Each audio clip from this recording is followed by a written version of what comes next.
Hello, guys. Hi. How you doing, Rebecca? It's been ages. It's been ages. It's I been know. ages. Yeah, I'm okay. I've been doing absolutely fantastic. I'm I can fine. tell from the way you're looking all delicious. I can tell. So, guys, my name is Diana. This is my lovely friend Becca.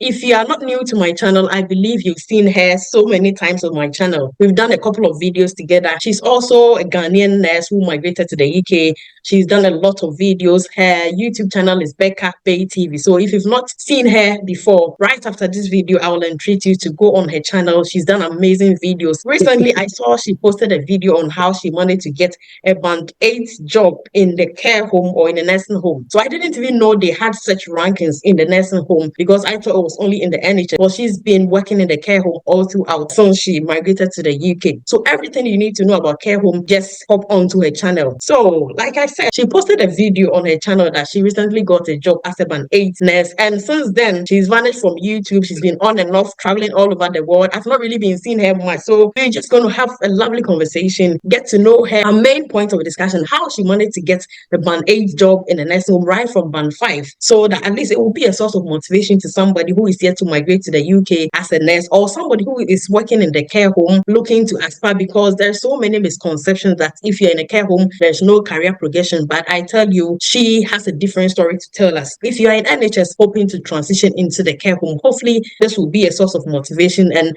hopefully this video will give you so much in depth about what to do or whatever it is that entails in working in a care home. So Becca, I will leave everything in your court. So Becca, how did you even get this band 8 job in a nursing home in the first place? How did it happen? Because I knew you were working as a band 5 in another care home for a different care company, and then all of a sudden I realized we posted a video you were a band 8. So how did it happen? Did it come with sponsorship? How did you even get that job in the first place? Okay, first of all, thank you all, and thanks Diana for bringing me from my corner where I've been hiding.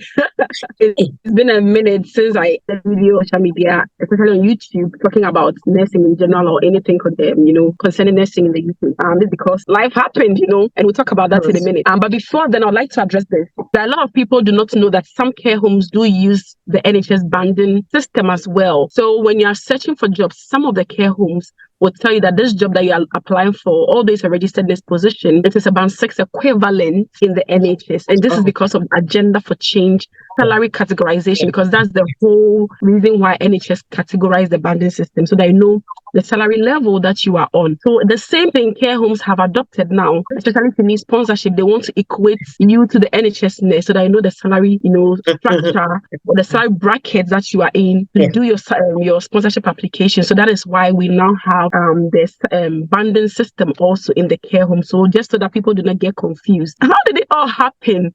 So when I came to the UK, those who follow me on my social media, on my YouTube, I have shared loads of testimonies and stories. So when I came to the UK, I came in as an endoscopy nurse. I was first a band 4 nurse in endoscopy. I got my PIN in endoscopy in the NHS. Then I left the NHS after a year, going to the care home because I had a lot of passion for care of the elderly and also because of the moolah. So I went to the care home as a band 6 equivalent nurse. There I learned a lot. I was a batch tester. Then I moved to another care company. I transitioned to the third care home. I realized that I've learned a lot about the structures and frameworks of CQC, DOLS, local authorities. And I felt like I've got to the level where, and once upon a time when I was in the NHS, I was a practice assessor. So I had the opportunity to assess nurses on clinical placement. I realized that there was a lot of knowledge deficits. So I realized that, listen, I can go in and support these nurses wherever I find myself to also become like me. So I applied for this job, went online, applied like through lots of applications on the system. And I actually had 2 of these positions. They called me to say, can we schedule you for interview? Went for interview, and I was fortunate to get this one, which I chose to go in for. So that is in a nutshell how I got this position. I got this job. So you actually applied for this job is it Indeed, or what website did you use in getting this job? I actually applied everywhere. This particular one, I think it was on, if I am right, it was on Indeed. Yes, it was on Indeed, this particular, because what I was doing was that I went to the direct company's website, and I also did some on Indeed, and also did some on CV Library. I was like scattered all over the place, but this particular one, I had it on Indeed, and it was sponsored, so they gave me sponsorship, because as at the time I got the job, I was 3 years and a few months into the UK, so I still needed sponsorship, so they offered me sponsorship. Oh, that's good. So if you are thinking of, getting a new job, you can go on Indeed, or even if you have any particular company that you want to work for, you can go on their website and look out for the vacancies that they have available. So if you think your skills fit into that vacancy or the role they're advertising for, then you just put in your application. When you are looking for a job, especially a position in management, you should really pay attention to your CV, because they want to make sure that your CV is tailored to the job that you're applying for.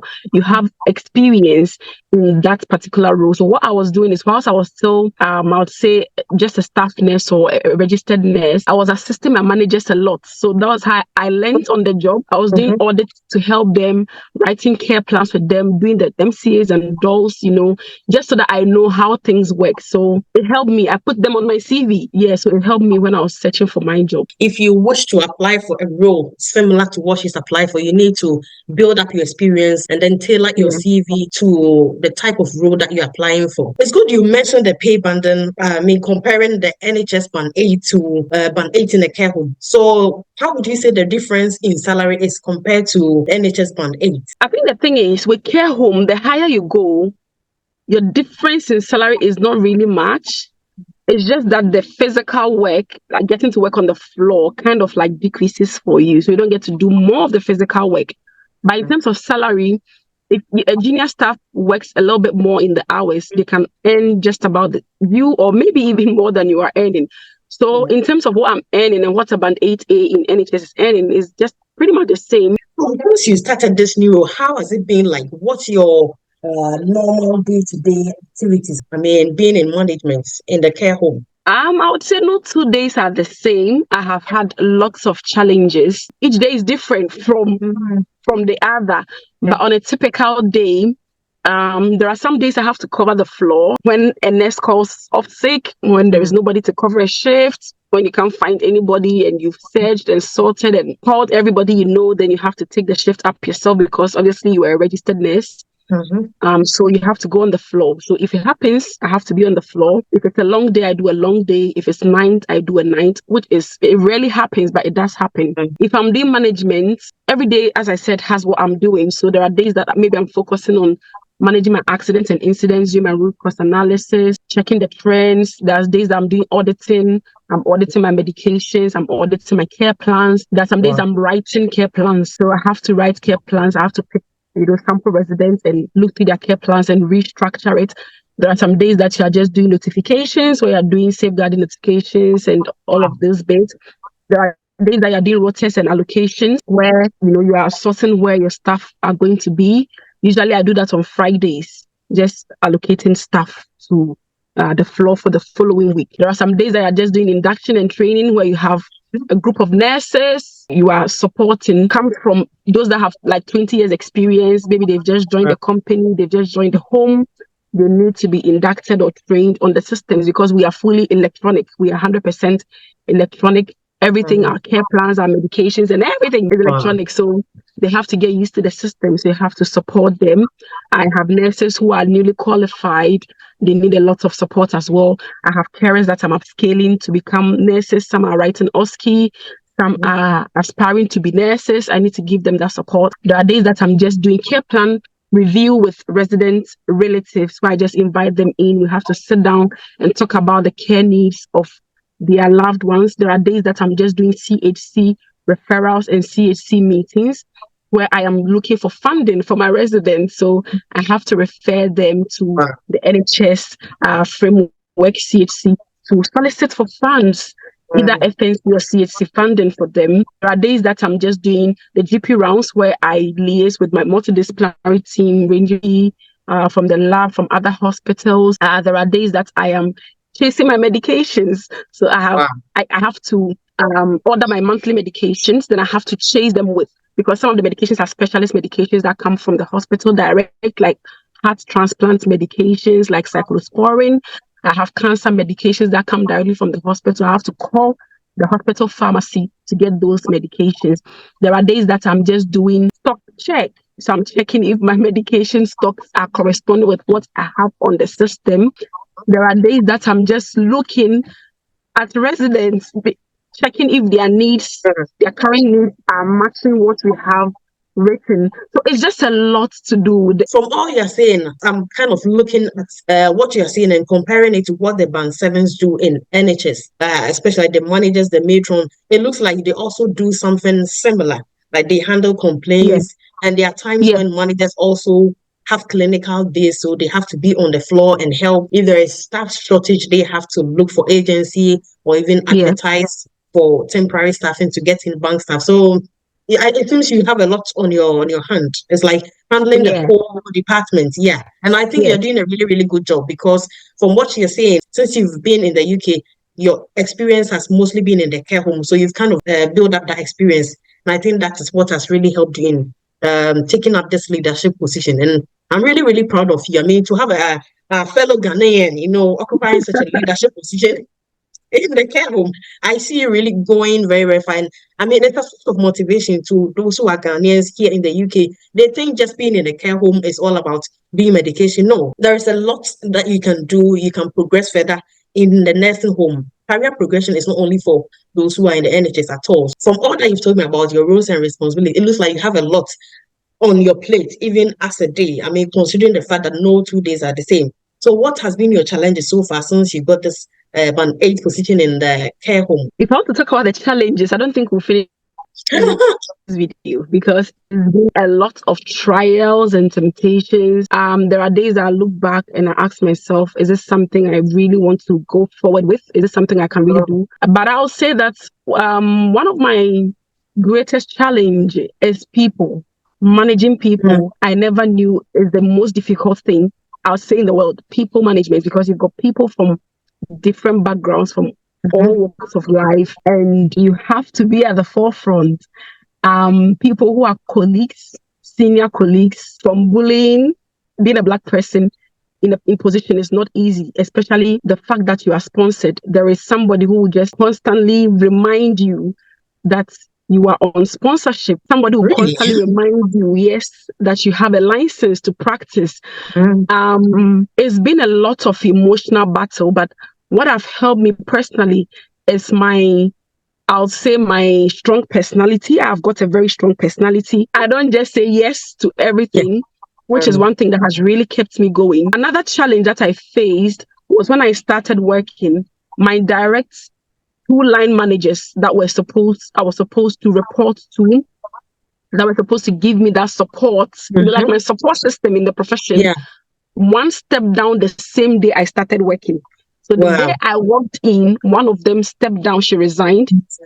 3 weeks after, the next one resigned. So I was left alone in the position, not knowing what to do, lacking support, lacking induction, lacking supervision. I cried tears and blood. I had to come home with work. So I never had any personal time for myself, for my family, for my kids. I felt really, really sorry for my kids. Like, there have been times I wanted to take them back home because of that lack of support. But in all, I'm grateful to be here still, to still have my kids here. I would say now it's a little bit easier, but it's still difficult. It's been bittersweet. Sweet in the sense that you are well paid.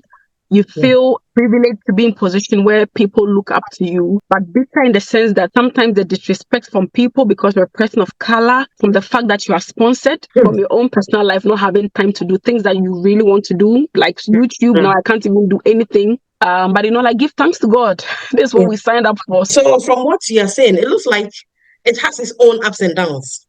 Whether you are a staff nurse, healthcare assistant, irrespective of your role, you do have ups and downs.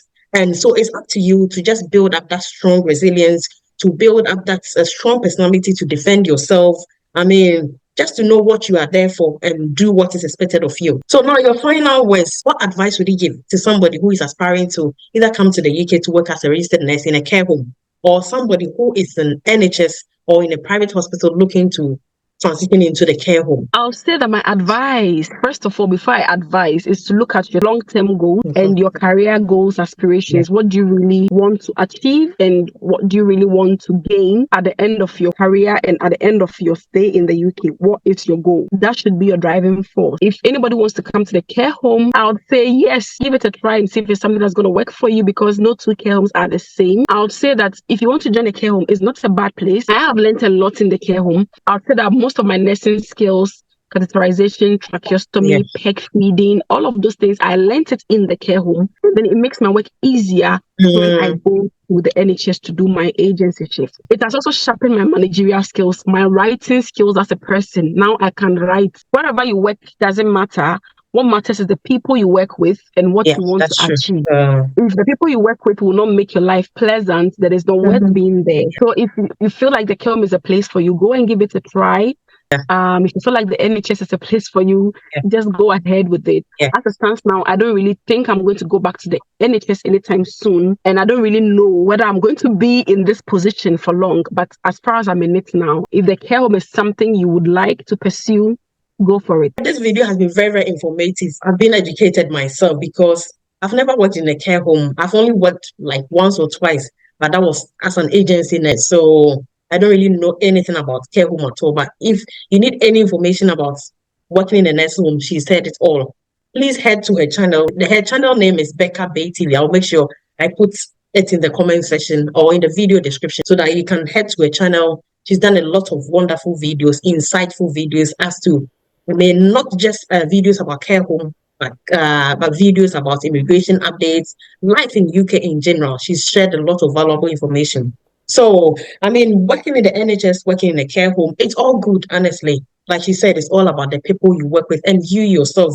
What are your career goals? What are your aspirations? So, if you feel like being in a nursing home is what is best for you, just keep on going ahead. Working towards your career aspirations. If you think being in the NHS is the way for you, you will just have to go ahead with it. Thank you so much, Becca. She's going to come back on the channel again because we need to explore more. It's been a wonderful time having you here, and I hope you've had value from this video. I hope you've learned so much. And if you need further information, you can always head to her channel, contact her directly on Instagram. She's also active on TikTok. So if you wish to contact her for further information concerning care home, career progression in the care home, please feel free to contact her at any time. She's easily approachable. She's a girly girl. If you know her, if you meet her personally, you know how she is. Thank you so much, guys, for watching. Thank you for supporting us. Please Thank subscribe to my you. Thank channel, you for subscribe having to Becca's me. channel, and we'll see you again in another video. Bye-bye. Bye.